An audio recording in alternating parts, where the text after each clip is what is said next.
విశాఖ జిల్లా గాజువాకలో మౌనిక అనే యువతి హత్య కేసు దేశవ్యాప్తంగా సంచలనం సృష్టిస్తుంది. డేటింగ్ యాప్ ద్వారా మొదలైన పరిచయం చివరకు అత్యంత క్రూరమైన హత్యకు దారితీసింది.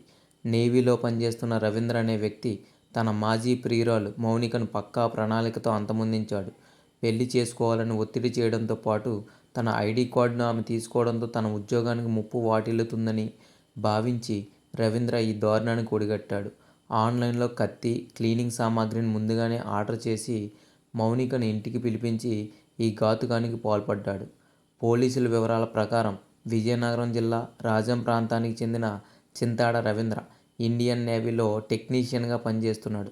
ప్రస్తుతం అతను విశాఖపట్నంలోని ఎల్వి నగర్ ప్రాంతంలోని ఒక అపార్ట్మెంట్లో నివసిస్తున్నాడు. ఇటీవలే అతనికి వివాహం కాగా అతని భార్య నెల రోజుల క్రితం పుట్టింటికి వెళ్ళినట్లు సమాచారం. ఈ సమయంలో రవీంద్ర గతంలో పరిచయం ఉన్న మౌనిక అనే యువతిని ఆదివారం తన ఫ్లాట్కి పిలిచాడు. అక్కడ జరిగిన గొడవలో ఆమెను కిరాతకంగా హత్య చేసినట్లు పోలీసులు అనుమానిస్తున్నారు.